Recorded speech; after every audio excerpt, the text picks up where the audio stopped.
We're live and we're live. Welcome to the Diren Kartal show. Okay, welcome to episode 17, and today I've got a big man, Mr. Paul Mort. What's going on, Paul? Dude, I'm excited. Number 70. It took you 17 episodes to get me on. What the fuck? Listen, what I had to do was I built an audience before I gave him the cherry on top. I get it, bro. I get it. Yeah, I like it. I mean, I can't, bro. You got everyone moist, and then put me in the game. Exactly. I can't be shooting my load too early, you know. You can't, bro. Nothing worse. They don't call you shot for nothing. I've done that too many times back in the day. Yeah, right. Yeah, bro. Yeah. So how you doing? How you getting on? Dude, I'm doing great. Busy. Training my ass off, actually. Training my ass off, getting into it. Busy with work. Looking forward to seeing what happens next, actually.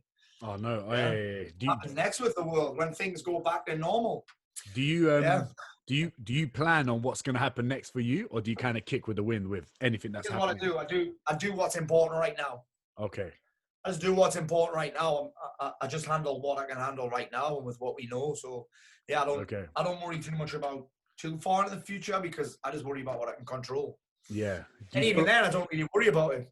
Yeah, I know, but I think that's a good thing, though. Don't you think too many people worry about like what's going to happen? Worry's always based in the future anyway. Yeah. Based in the future, and I can either choose to be excited about the future or anxious about it. It's the same thing anyway. It's the same feeling, right? Yeah. Butterflies in your stomach. Heart rate goes up a little bit. It's the same thing. You need an exciting wee. You know, when you need an excitement wee. Yeah. It's the same. A pace because you're excited. It's the same as being nervous. So, you know what? I don't know about you, but every time I go to the cinema, right, I always have like about 3 nervous peas before I start the movie. Oh yeah. Well, and then you have your 6 liters of Coke Zero. I know. Yeah. Dude, I'm so bad for pissing. No shit. Every time I went to the cinema, I had to take an aisle seat. Take an aisle seat every single time, and I can have an aisle seat because my bladder's terrible. I never sit in the middle anyway. You can't be doing it. It's too risky because I always get too many people going up and down. Walking past. Yeah. And dude, actually, when you've got kids, you take those aisle seats every day of the week. Yeah. You know, with the PTs anyone that you train, anyone that you coach, because you've been coaching for how long now? Dude, well, I was a PT when I was 21. I'm 40 in a couple of months. Shit.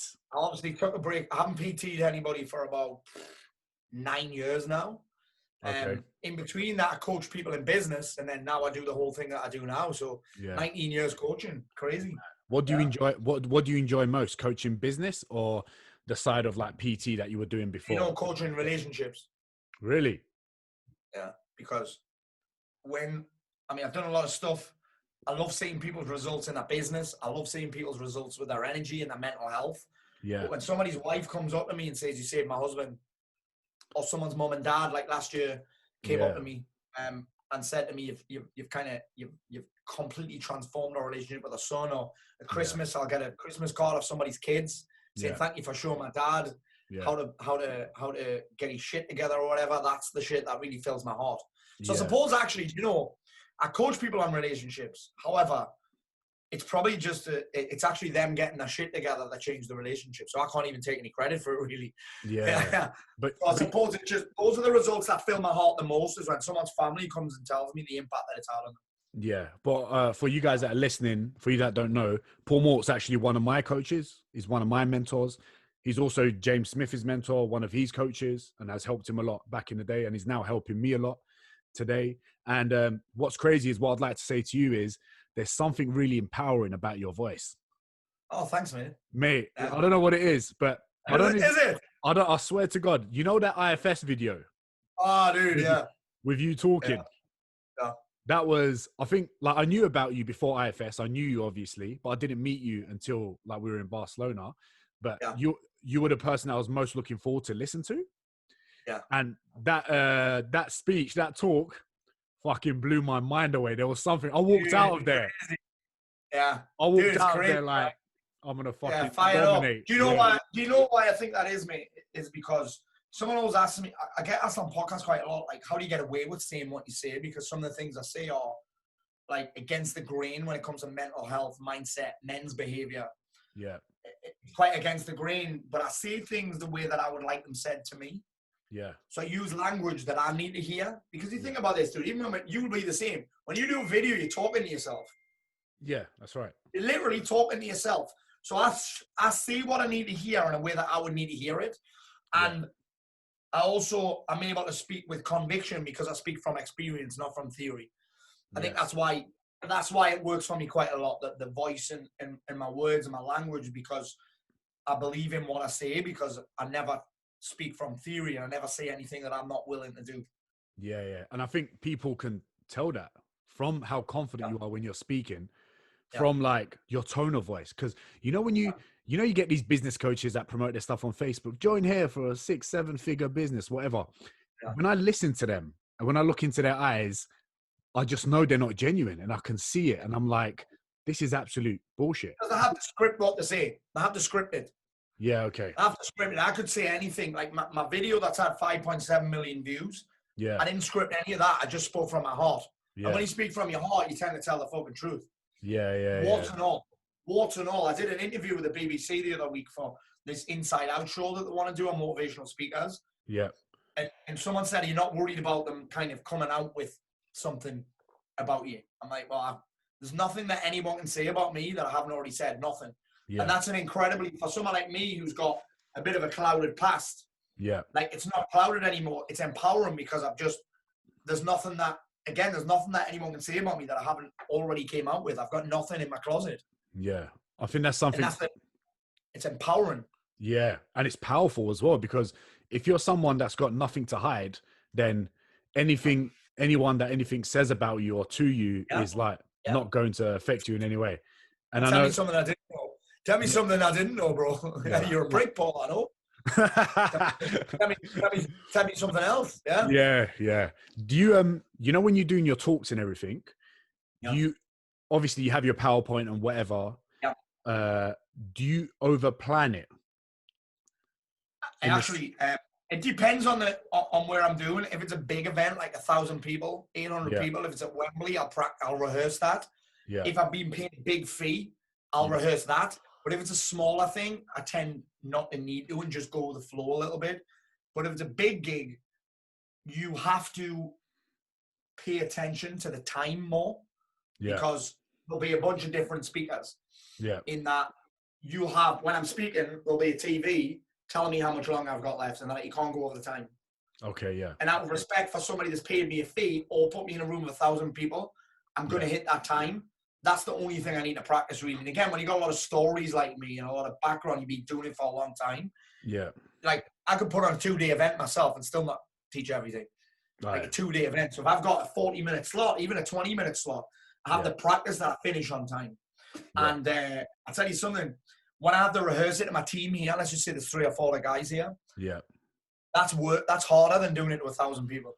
100%. Don't you reckon there's something weird? When anytime I've spoken, I've always got a little bit nervous when the crowd is like small. It's really small. Yeah. But when the crowd is big, my energy levels is crazy. My confidence is like flying through the roof. Yeah. Often the lights on you are so bright that you can't fucking see them anyway. Yeah, I know. Right? You get that. Yeah, I get it. It's because often we pay more attention to the person's face, gestures, where they're at with a face, whereas there's loads of people, you don't do that. You kind of scan the room. When it's less people, you're paying attention to people's facial expression. Just fucking listening to me. Just listening. Why is he not laughing at me fucking joke?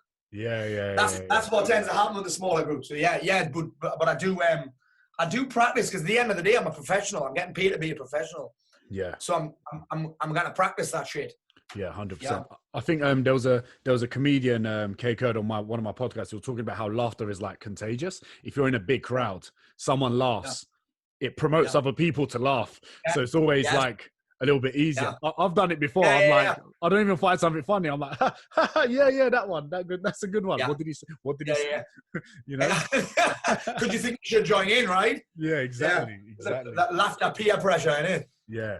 So you're someone that talks about bipolar, right? Mm-hmm. Very openly. Yeah. Right.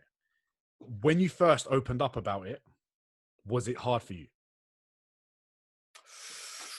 A little bit, but the alternative was harder. Okay. So was it hard? Yeah, it was, but the alternative was harder. Okay. So I chose kind of, and I got sick of covering it up. I got sick of hiding it. I got sick of this ups and downs. It's like, you know what, fuck it. I'm just going to come out with it. Yeah. I've been down. I don't say I've got bipolar ever. I don't say I have bipolar ever. I don't say I am bipolar. I got diagnosed bipolar. Okay. When I was diagnosed bipolar, I was like, fuck it. I'm going to have to come. I'm going to come out with it because hiding it is worse than kind of coming out with it. Do you know what I mean? It's like we'd always choose what has the least. Often we should. Well, I think we choose what's often the easiest. We'll always take the path of least resistance, right? What I thought was the least resistance wasn't, because I was in a lot of pain back then, man. Yeah. So talking about it was hard, but not as hard as not. Yeah. I think there's like Tim Ferriss or someone has a saying talking about we should always do what like the hardest choices, because you know that kind of what needs to be done. But I think someone like yourself, like more men need to hear you talk about this, because not enough men talk about how they're actually feeling.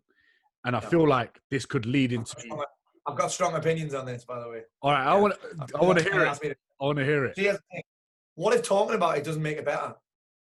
Okay. When I talk about what am I supposed to say? Okay. What if the other person can't handle it?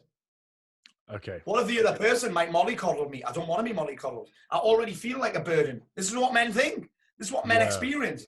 I watched this thing the other week called Harry's Heroes. Harry Redknapp and a bunch of footballers, Paul Merson, etc., right? Yeah. And they talk about their mental health problems and then go on the piss. As if talking about it's fixed it. Yeah. Listen, you don't end up fucking depressed by accident. You don't catch depression. It's not fucking contagious. You create it. And you create it through your habits, mentally, physically, and emotionally. Yeah. So talking about it, I think, is an amazing start. Yeah. But is it the answer? Maybe it's fucking not. Maybe it's not. Because again, right. What am I supposed to say? What if the person that I'm speaking to can't handle it? What if they don't want to fucking hear it? Because not everybody wants to hear it. Not everybody wants to hear that shit. That's true. You've got to remember at the same time, Diren, we're spreading this message of no negativity. Yeah. Zero negativity, positivity only. But if you're one of those positive only people, I'm going to come and tell you. I'm not going to come and tell you because you're telling me you don't want. You're telling me not to be negative. Yeah. Yeah. No, I hear you. Does this make sense? No, of course. It's a challenging thing. It's a challenging thing. You know. Sorry, bro. No, go on. Sorry, you didn't finish. Carry on. Sorry. I forgot what I was going to say now.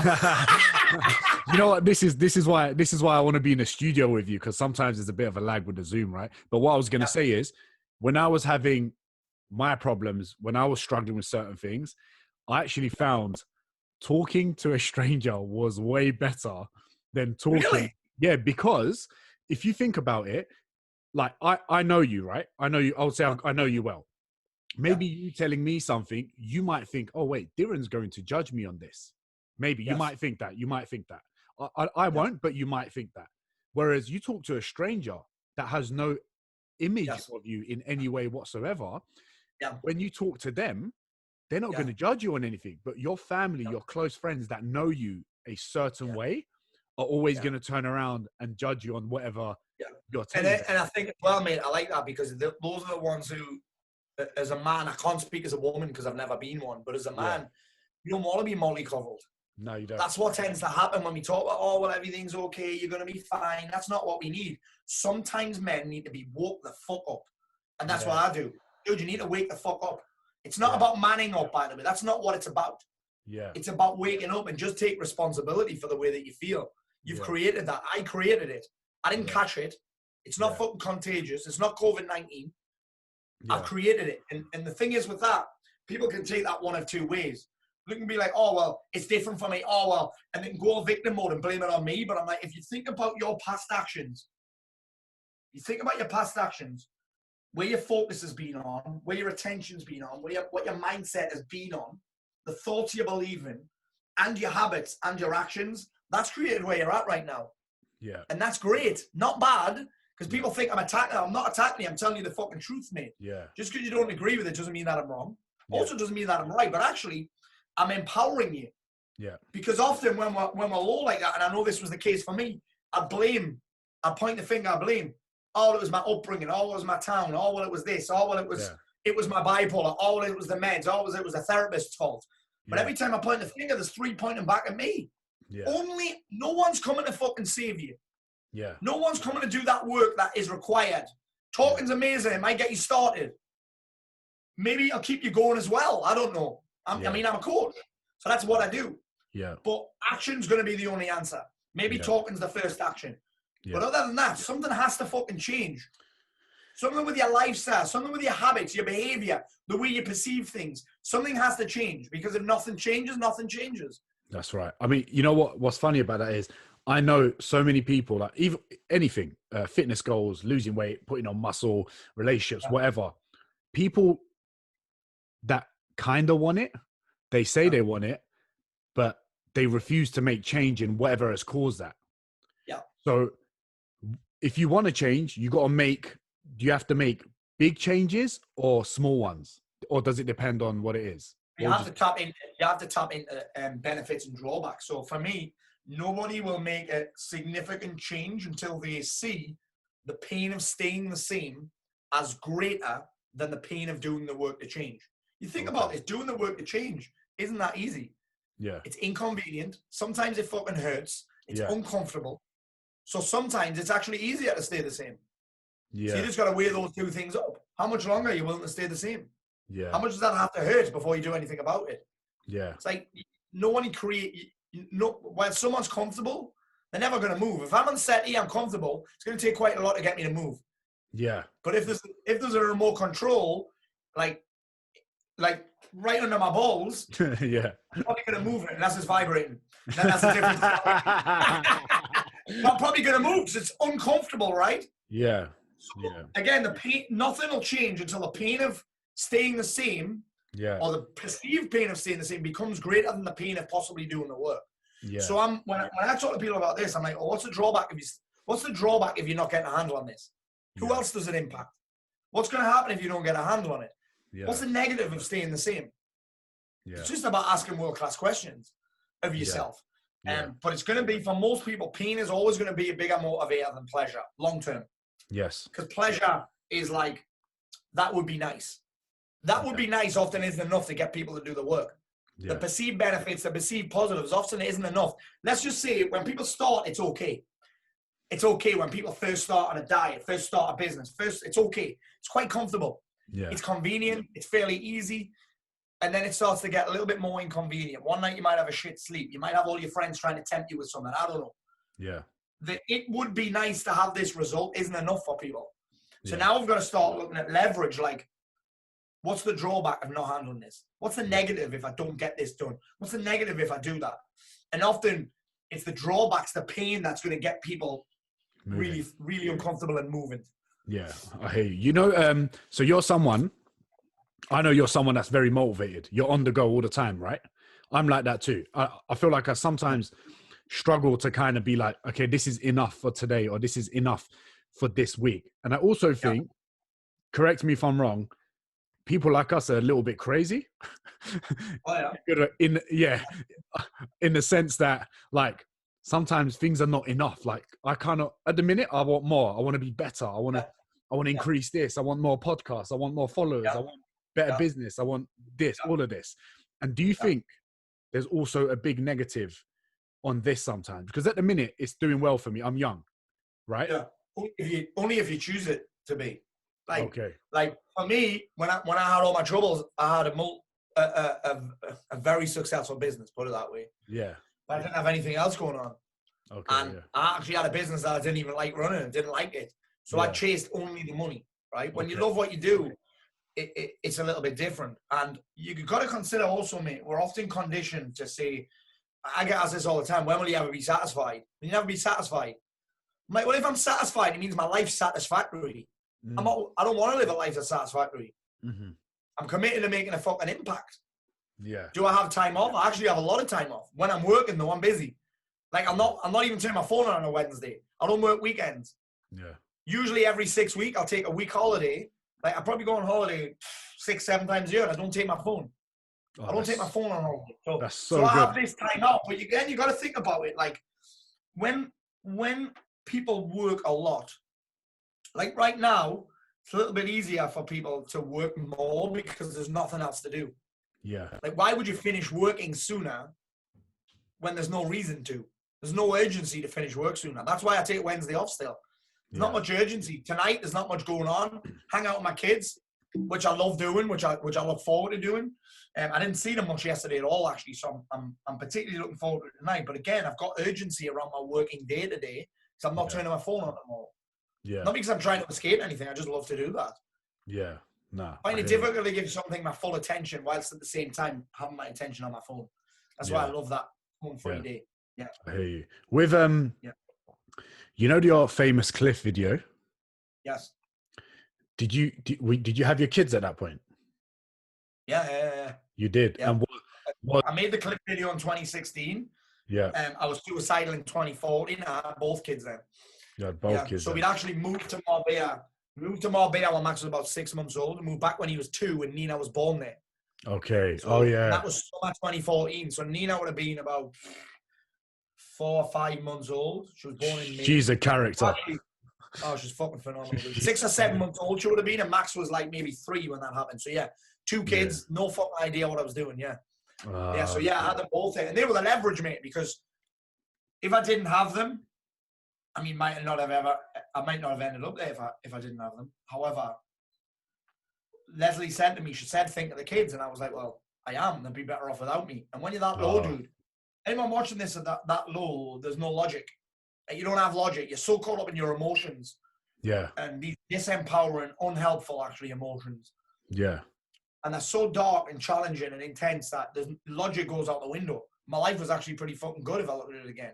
Yeah. But I had no control over my emotions. And I said to be better without me. She said to me, and this always resonates with me, I'll never forget this, was when she said to me, think about the kids growing up, spending the rest of their lives as those kids who start killing themselves. And that was like the moment that changed everything for me. Okay.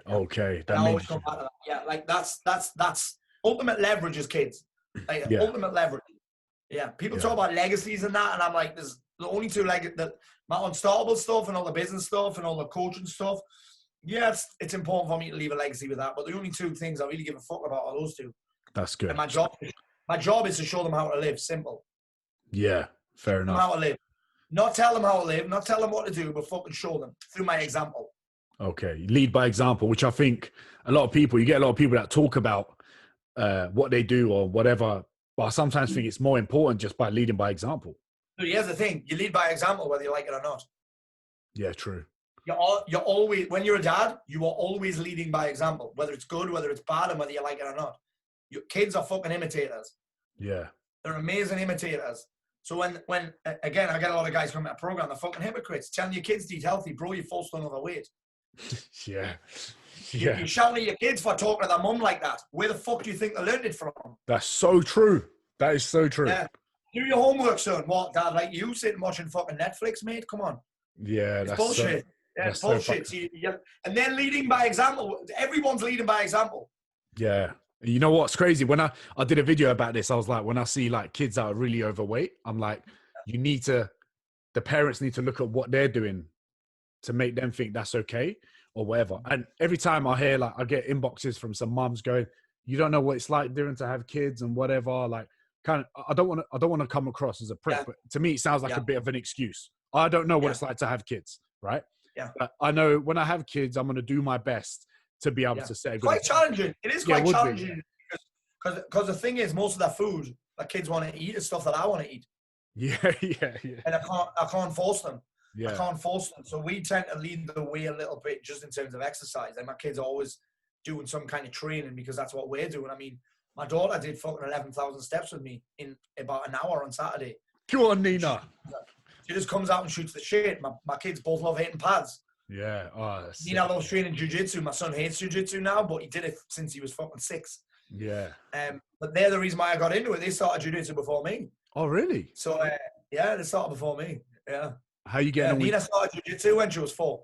How you getting on with jiu-jitsu? I know when the doors open again with... Well, I've had a bit of an advantage in that. Mac that works for me. Yeah. We've been working together the whole time. So we've been rolling the last 3 weeks or something. And he's a blue belt. So we've actually got a lot of sparring in. Oh, that's so good. 3 times a week, 6 5-minute rounds. And actually, do you know, we were talking about this yesterday. I was thinking, maybe we should be drilling. We've never done any drilling, we just sparred. But then we thought about, do you know what? I've actually learned more from this sparring than I would from drilling. Yes. Because I've put things in. I had his back, and I landed an armbar from his back. I can't even remember learning how to do that. Yeah. Yeah, I was buzzing. I landed an armbar from his back because I couldn't choke him. He's great, tucking his chin in. Couldn't choke him, and I was like, fuck it, I'm gonna land it. I can't remember ever learning it. So we've actually been able to practice and figure some things out. Like, he's figured out the DOS choke. Yeah. I've figured out back escapes, and I figured out passing from half guard, big time as well.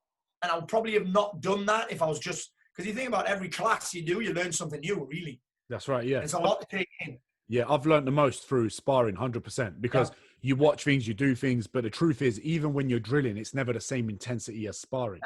But if you're sparring, and if you're sparring with the same partner as well, you always kind of sometimes end up in the same position. Yes. So you always have to adapt to how you half guard all the time. He'll take you out of his guard and put you in half guard. Yeah. Because he's an MMA fighter. Yeah. And when you're in half guard, you get to straighten your legs and keep them miles away from you, right? Yeah, so that's you're not straighten your legs, but you can push somebody miles away. Yeah, Whereas if you're holding somebody in your guard, you've got fucking punches raining down on you. Yeah, 100%. So he always puts me in half guard straight away. Yeah. So I've had to master passing the half guard. Yeah. When I looked at some of your videos on YouTube, and I saw you doing was it a charity? It was a charity boxing match? Charity boxing match, yeah. You looked a bit heavier than you are now then. Am I right? I'll be much heavier, How much heavier are we talking? Dude, I can't. Maybe just a couple of stone. I mean, I lost 5 stone, dude. Fuck, I lost 5 stones from fucking serious going. But I'll definitely be heavier then. Yeah, I don't know how much heavier though. How was getting into shape, like the way you are now, make an effect on your mental health? Because I'll talk about this a lot. In numerous ways. I mean, you got to think about this. I'm friends with some of the best trainers in the world. Yeah. I've worked with some of the best trainers in the world that all write me programs back in the day. Some of the top guys in the fucking fitness industry. Yeah. I never did them. When I was out of shape, I hated training. Yeah. Now looking at it now, I hated training. A, because I was out of shape. B, because I was kind of trying to do it on my own. Yeah. Dude, I even had, you know that sparring boxing clip that I sent you before? Yeah. That was my office. With the boxing ring in it? No That was way. my office. Yeah, before that, it was a fully kitted out gym because obviously I know a lot of companies as well. And a company, they're called Black Box Fitness. They kitted out my office with a full gym setup. Glute ham raise, squat rack, treadmill, the works. Yeah, I never used it. Oh. Because I hated it. Boxing was the thing that changed my life. Because now I found a type of exercise that didn't require willpower. Yeah. It didn't require motivation. I didn't have to force myself to do it and have like 3 pre-workouts before I did it. I didn't need a pre-workout to do boxing because I got to do boxing. Yeah. When I first started, dude, this is crazy. I could do 3 3-minute rounds on the pad, 3 1-minute rounds on the pads. That's all I could do. 1 minute round times 3 on the pads. Now, if you ask me now to do 12 rounds of full sparring, I could do it easy. Yeah. Easy. I could have if I got over a fight at the weekend, I could take it and be happy that I could finish the fight. Yeah. Like a 5-rounder, maybe. Yeah. I think that's why. Crazy. I think because boxing became something that I just got excited about doing. Yeah. Who's your favorite boxer? My favorite boxer of all time is probably Miguel Cotto. Oh, really? Okay. Straight brawler. I love Lomachenko. What about Fury? I've got a soft. Who? Fury. Fury's all right. Fury's all right. He's a bit. I like his style now. He doesn't get hit, but he just holds a bit too often for me. It's a bit boring sometimes. And I love a defensive boxer, by the way, because I kind of box like that now. Yeah.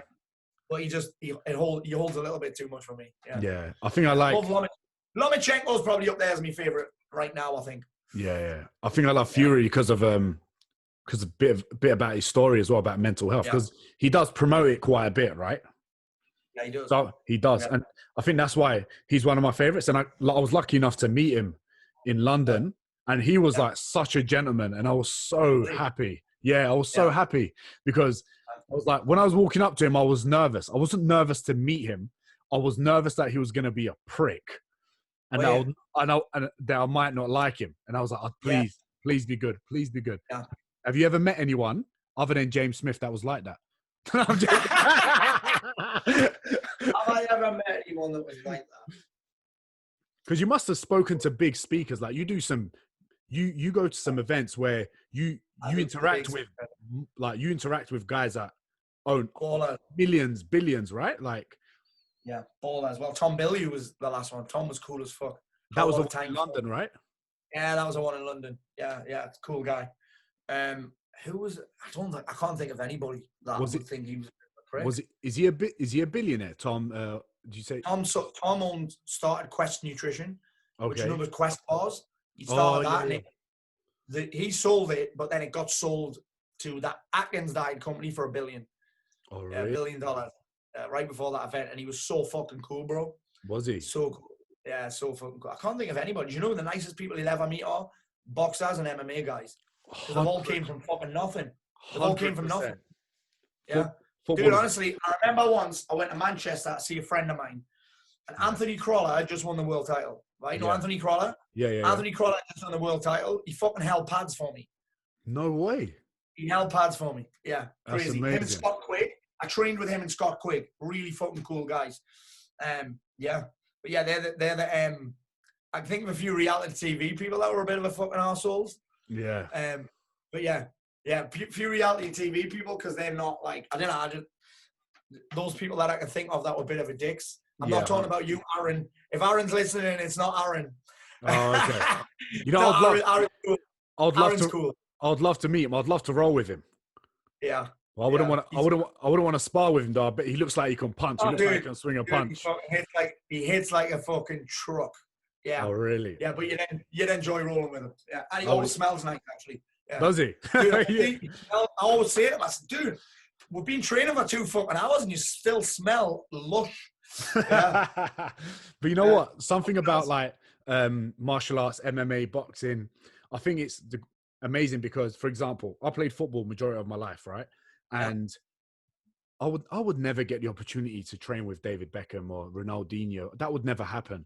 But I could train with the best in jiu-jitsu. I can go do a seminar with them. I can go do some pad work with someone that owns an MMA gym. And that's one of the most like amazing things, being able to interact with these people. You got to think about it, mate. In combat sport, you got to leave your ego at the door, because anybody could knock you the fuck out. Yeah. Yeah. Anybody can put you to fucking sleep. And it's usually, here's the thing, dude, it might be like you when you started jiu-jitsu. Our gym was full of fucking dorks. Yeah. Loads of fucking twerps. I was like, he's a fucking, because these guys, a lot of them don't have tattoos. They've got no muscles. Yeah. Do you know what I mean? They're not big fucking muscly fuckers. Yeah. So you see them and you would never know that they're a killer unless you look at their ears. Yeah. Do you know what I mean? So there's no, you soon get, we've had doormen come and train with us and they don't come back. Yeah. Because they can't handle it. The ego. Back. No egos. There's no egos. Yeah. No. You can't have them. Even the guys that talk shit, they're talking shit to sell tickets. You know what I mean? Yeah, of talking course. shit to sell tickets. Anybody that knows them and rolls with them will be like, actually, he's really cool. 100%. I can imagine someone like Conor McGregor being really nice in person. Yeah. Yeah, cool guy. Yeah. 100% he's a cool guy. What obviously you're the man when it comes to emails. Yeah. Right? I first knew about emails when I started reading James's, but then he told me, have you ever looked into Paul Mort? I said, who the fuck is Paul Mort, bruv? I said, who the fuck is that? That was when he was still living on that fucking rock. Yeah, exactly. And then I got into your stuff, and now like you coach me with a lot of the email stuff and business side of things as well. Yeah. There's going to be a lot of personal trainers that are going to be listening to this. How stupid are they, no offense to anyone, if they don't have an email list and they're trying to run a business? How stupid are they? On like a scale of 1 to 10? Yeah. 10 being the stupidest, like an 8 maybe. Okay, all right. I wouldn't say 10 out of 10 because there's some people who are doing okay without emails. Yeah, okay. Some people that are doing okay, but if you wanted to go from an 8 to a 0, start fucking emailing. Yeah. Start emailing. I get why people don't do it, because there's a lot of people saying it doesn't work. Usually those people that saying it doesn't work either don't send them or send shit emails. You know, it was like an IFS. First slide, email doesn't work. Yeah. Email doesn't work if you shit at it. Doesn't work if you're boring. Doesn't send if you include fucking chicken hot pot recipes. Doesn't matter if you do this. I remember talking to Sonny about this. Sonny used to send like workouts out to his email list. I'm like, Sonny, bro, do you want to get paid or do you want them to do your fucking free workout? Yeah. The reality is, listen, send them free stuff out. We do that on socials, right? We help people. But the reality is, the people that will get life-changing results aren't the ones that follow our free advice.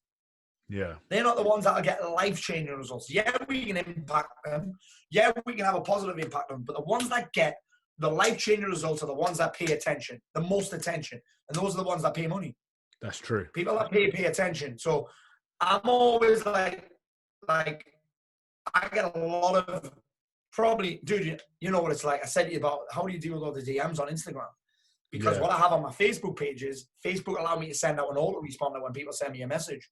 Yeah. And I get a lot of people that are like, oh, I've asked you for help and you're trying to sell me a book. I'm like, bro, it's £3 fucking. You're expecting me to give up time, but you're not willing to spend £3. Yeah. The reason I'm saying this is because when people put skin in the game, that's where the life-changing results come. And email, for me, is the gap between your free content and your paid content. Yes. Agreed. Yeah. Agreed. It bridges the gap between there and there. Yeah. Because my emails, when I first started doing them, which is now going to be like maybe 2 years, maybe. I didn't get it for a while, in the sense that, I didn't get it. I was doing it, but they were so shit. They were so shit. And it just shows when you're consistent with it. Well, this sounds familiar to trying to get in shape as well. Sounds familiar to any kind of exercise. When you first start doing fucking push-ups, you've never done any, you're going to be shit at them. When you first started doing jiu-jitsu, you shit at it. Yeah.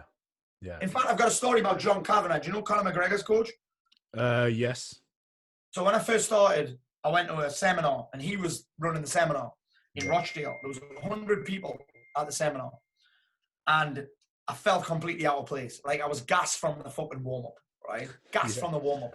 Yeah. You know when people are like doing forward rolls for the warm-up and shit? I'm like, I cannot forward roll. I cannot forward roll. I can now, but I couldn't do it then. I couldn't move. I couldn't do like bridging and shrimping properly, right? Couldn't do it properly. Anyway, I felt like a fucking idiot, right? I'm new. The guys that I'm with who've came down from our gym, all fucking killers, pro fighters, minimum blue belt, and there's me, this fucking new guy. Yeah. Anyway, he chose me for a demo, right, in front of 100 people. And I'm like, fuck. He's like, what's the matter with you? I was like, dude, I'm fucking feel so out of place here. I feel shit. Like, I shouldn't be here. He was like, what the fuck's the matter with you, man? He said, listen, look at your belt. I said, what colour is your belt? I said, it's white. He said, what colour is mine? He said, black. He said, the only difference between me and you is that I started sooner. Yeah. And a black belt is a white belt that didn't quit. That is, you know what? A black belt is a white belt that didn't quit. Oh, that is powerful. Oh, that is sick. I tell that story on the stage. Yeah, that's one of my famous stories on the stage. Yeah, obviously I build it up, but yeah, it's the truth. Black belt. Were you shit at email, or were you just a white belt? Yeah, white belt. White belt. The only way you're going to get that first stripe, continue to fucking show up, continue to gather data, i.e. get feedback. Yeah. Then you get your first stripe. Yeah. And then you can't just stay on your first stripe. You got to learn some new shit. You got to spar with better people. Yeah. You got to get fitter, maybe. You got to roll more. You want to get there faster? Guess what? More frequency. For people, you're not going to get better writing one email a week. The same as you're not really going to get better at jiu-jitsu showing up once a week. The challenge that you've got is, if somebody else is showing up 4 or 5 times a week, you're going to get fucking smashed pretty quickly by them. Yeah. If if any of you guys that listen to this, man, you get some golden nuggets here, bro. So, so you're a black belt at emails, right? Would you say? Oh, dude, I'm a fucking 4th dan black belt. Would you say I've got my blue belt yet? There's only one way to find out. That's the data, and your bank account tells me you're doing okay, bro.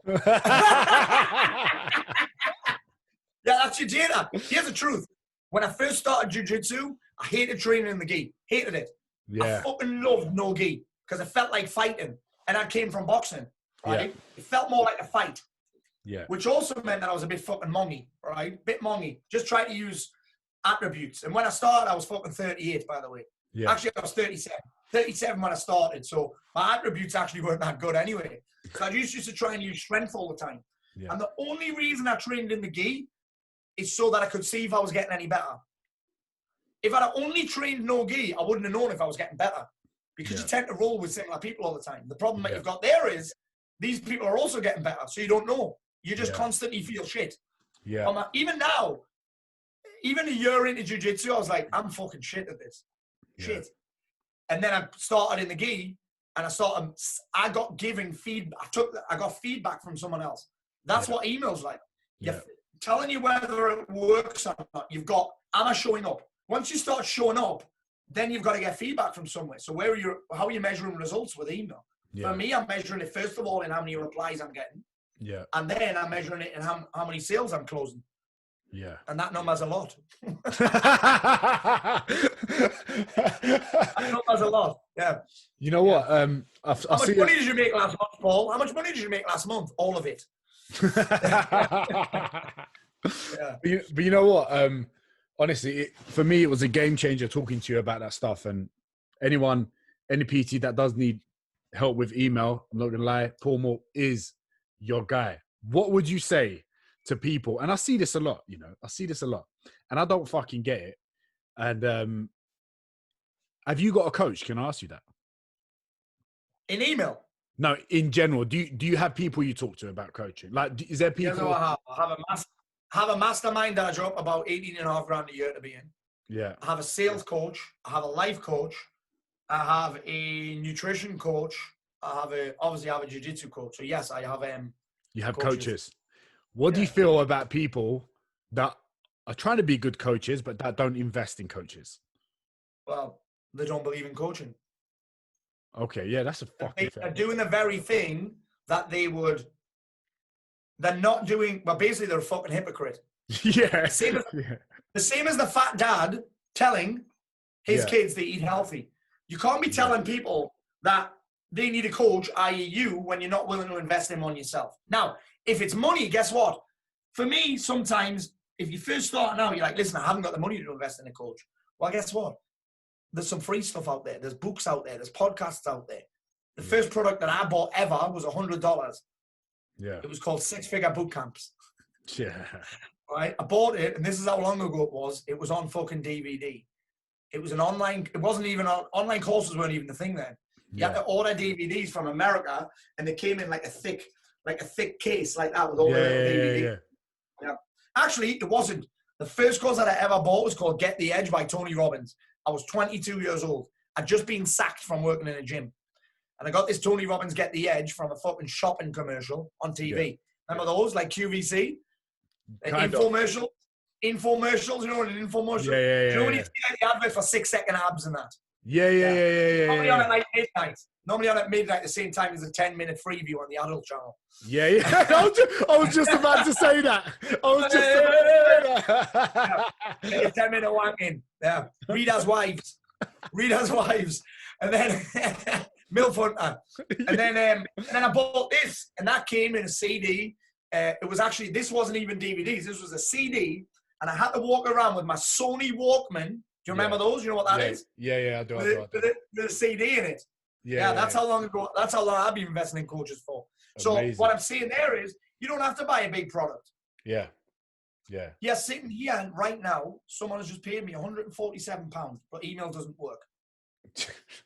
Literally, I'm just sitting here, £147 just popped up on there, but email doesn't work. Bruv, you're the man. I wouldn't be surprised if I start seeing your ads on Babe Station. Dude, put your cock down and email me. Yeah. Put your dick down, send me an email.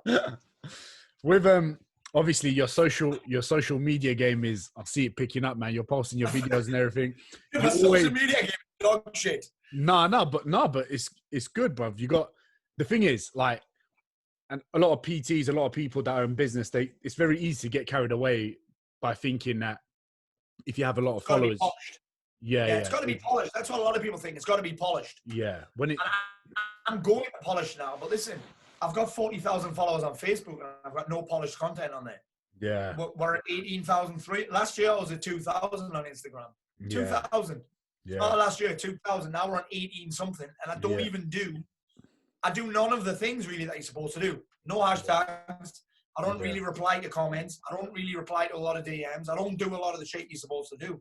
Yeah. So who the fuck knows what happens when I start doing what you're supposed to do? Yeah. But I guess that's only happening because the content you give out is valuable. And with the content you give out, although it's valuable, obviously some people don't agree with it, and you do get some negativity. I saw the other day some guy was talking shit. You made a video about it. And even today, someone posted something about racism or something. Then I was white. Sort of called me white, loads of white shit. I'm like, cool, bro, yeah. Yeah, like, what are you talking about? How do you deal with it? I had 2 death threats. I've had 3 death threats, I think. 2 last year. Really? Yeah. Yeah, I'm That's cool with mad. it. Yeah. I've got to think about it. Listen, sometimes I'm like, you know what? If some dude is sitting at home angry, I'd rather he takes it out on me via Facebook than taking it out on his wife and kids. Oh, fuck. Yeah.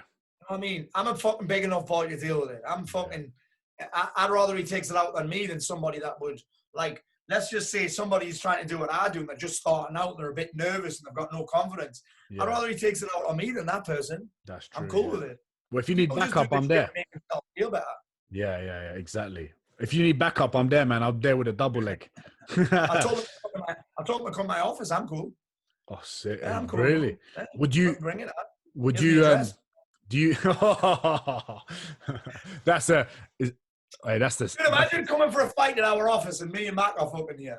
Oh, true. Bro, bring it on. Mac's a fucking savage, bro. I know, he's an MMA fighter.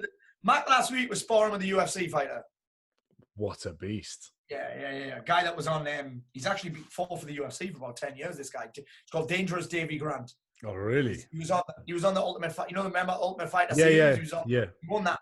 Yeah, he won really? That. Oh, he's from here. Yeah, he's from here. He's a top guy. Mac was sparring with him last week. So imagine some fucking fat internet troll coming here and having a dig at me and Mac. Wow. Good luck. Yeah, good night. So if any people that are getting negative shit from other people, would you tell them to ignore it? Yeah, well played. You don't even need to ignore it and use it as fuel. Yeah.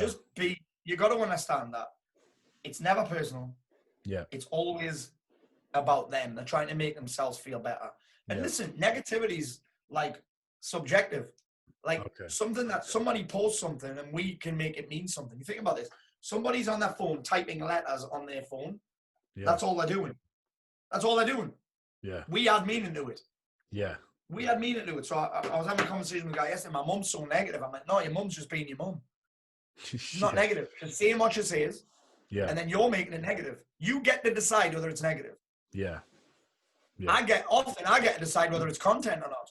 Yeah. Amazing content. Thank you for that, bro. You just made me next email. Made me next email. Amazing. Yeah. So again, we get to ignoring it's quite challenging, you know, because as soon as it's like going into a titty bar and not looking at the tits. You know what I mean? You're not going to not look at the tits, are you? You know what I mean? Yeah.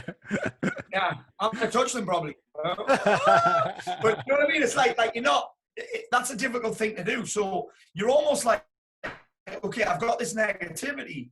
How am I going to use it? Yeah. How can I make it useful? Yeah. I.e., what can I learn from it? Yeah. Why would this person do this? It's to make themselves feel better. It's about them. Can I use it as content? Can I turn it into this? Or am I just going to delete and block? I do a lot of deleting and block. I'm cool with that. Yeah.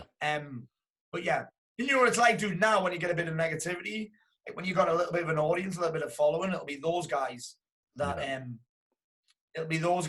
go after the person that give you the negativity. Yeah. I hear you. So, big man, it was amazing having you on. Where can people find you? Can you tell people that first? And best place to go. Yeah, go on. Whoever what? Whoever wants to get better, email, need some of your coaching, where can they find all of that? Yeah, the best place to go is probably paulmort.uk. Paulmort.uk is the best place to go. There's a little bit of everything on there. That's where you'll be able to find my book, my new audio book that I created. My new book that I created in 3 hours. You'll be able to subscribe to my world famous daily emails and grab a bunch of free content over there. So that's it. And all my events will be updated on there soon because obviously speaking events, I've gone. There's nothing happening, so I hope I get some news on that soon for IFS, for example. Yeah, I know. Well, thank you for coming on. Anyone that's listening, make sure you jump onto Mr. Paul Mort's Instagram, website. Thank you for listening. Subscribe, share it with your friends, and get me big. I'm going to be the London Joe Rogan, all right? 100%. I'm going to get Paul Mort on again in a studio while we're having a beer. Peace. That'd be fun. Yeah, that'll be sick. That's going to be sick. Take it easy, guys.